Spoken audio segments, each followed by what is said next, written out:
Good morning and welcome to Business Beat with me, Odette. The COVID pandemic impacted our economy so hard, and the retail space has been particularly hard hit. Joining us today live via Skype is the founder of Trend Forward and a leading trend analyst, Dave Nemeth, who's going to unpack what's happening in the South African retail space and help us understand where the gaps are, where the opportunities are, and how you as a consumer can shop. Good morning, Dave, and welcome to Business Beat. Hello, Odette, and good morning to you. Great to be here. Thank you so much for taking the time to join us. Dave, talk to us about how the retail sector has changed in South Africa, particularly because of COVID. So I think the interesting thing to notice, Odette, is that prior to COVID, a lot of the retailers were already under pressure. They were already starting to feel it. We were already starting to see signs of cracks taking place with some of the big retailers that have been around for years and years and years. And that is mostly because they've been very slow at sort of adapting to consumer needs and changing. And then, of course, COVID hit. And for some, that was the big nail in the coffin. But for everybody, it was a wake-up call that change is now here. You know, we can no longer just sit around and talk about what we're going to be doing differently. It's upon us. What do we do now? I couldn't agree with you more. A lack of agility, particularly in online shopping. We've seen innovations such as the Checker 6060 app, the Woolies Dash app, and collaborations with apps that had already existed, like Bottles, and a huge spike in online shopping. If you look to how many people have turned to places like Takealot, Superbalist, Zando, and. How many South Africans are actually shopping online? So if we look at the statistics, we're looking at a 40% increase in the amount of transactions since COVID hit online. Further to that, we're looking at about a 50%, and I mean, these stats are never 100% accurate, but I think it's a good indication, about a 50% increase in basket size. So what this is showing is we haven't had a choice. We've been glued in front of our computer screens. We've had this fear of going into busy spaces. And it's been fantastic because people have suddenly got into online shopping and realized, you know what, it's not suddenly going to clear out my credit card. I'm not suddenly going to have all these fraudulent transactions. In fact, you get that more often now when you actually go into a store than when you do a transaction online. This is true. And what does this mean for the middle income owner or people who weren't shopping online? I know that online shopping has really been perceived for more affluent people or higher LSMs in the marketing space is what they're called. What has this meant for the average everyday South African who used to traditionally go to a mall or go to a shop and purchase their goods in store? So I think we're still looking, and to get that segmentation is quite difficult. But in reality, it is still the upper LSMs that are doing the shopping online. I do believe, however, that that's going to change because let's be realistic here. Everybody is on WhatsApp. Most people are on Facebook. They're comfortable using their mobile devices, and their mobile devices are able to do that. Yes. Many of the lower LSMs buy airtime directly online.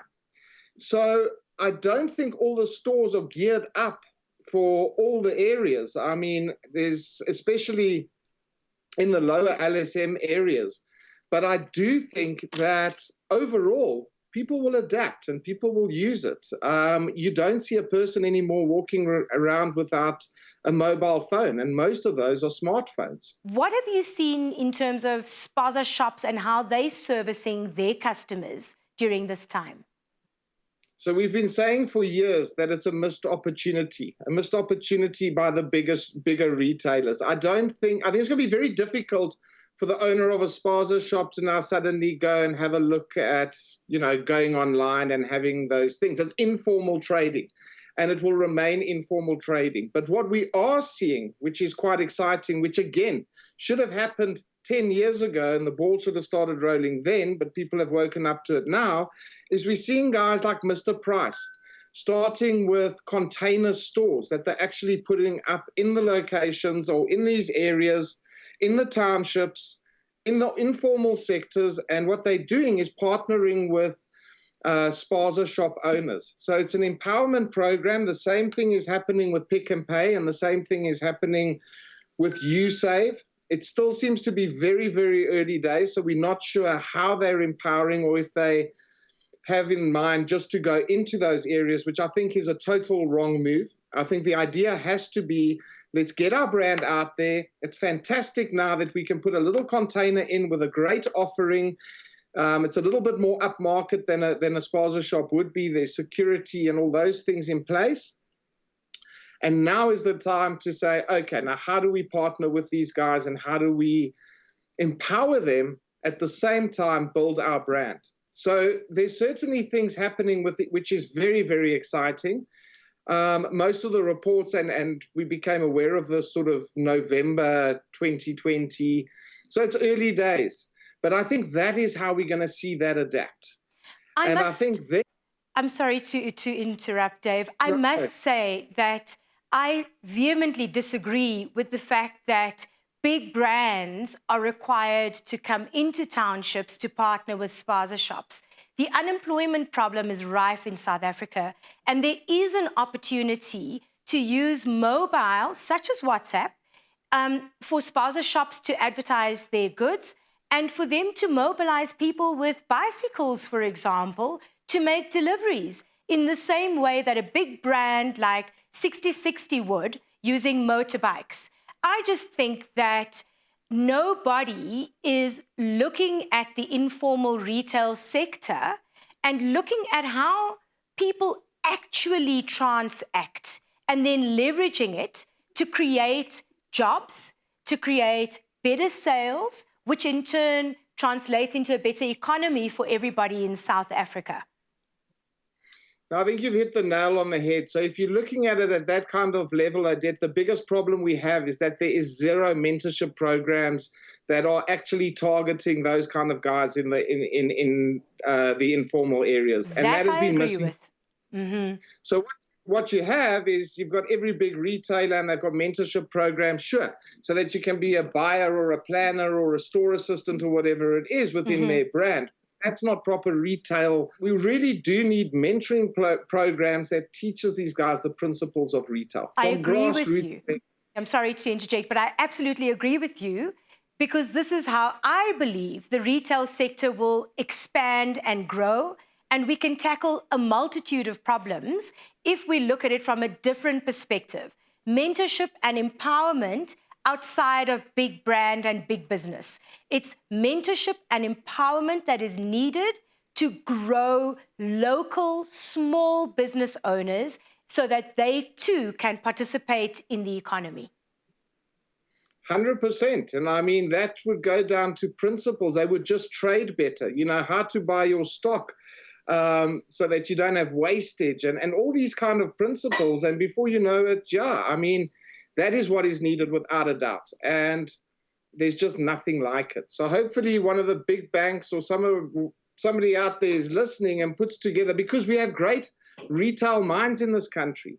Make no mistake, there's a wealth of knowledge and really top-class retail people that could be involved with these kind of mentorship programs. I agree. We certainly don't lack for knowledge and experience. What we do lack for is the sharing of that. Dave, I could talk to you for the longest time about this. I have so many questions. However, our time is up for this week. So thank you so much for your time and for sharing some of the trends. I certainly hope that big business is listening to this conversation.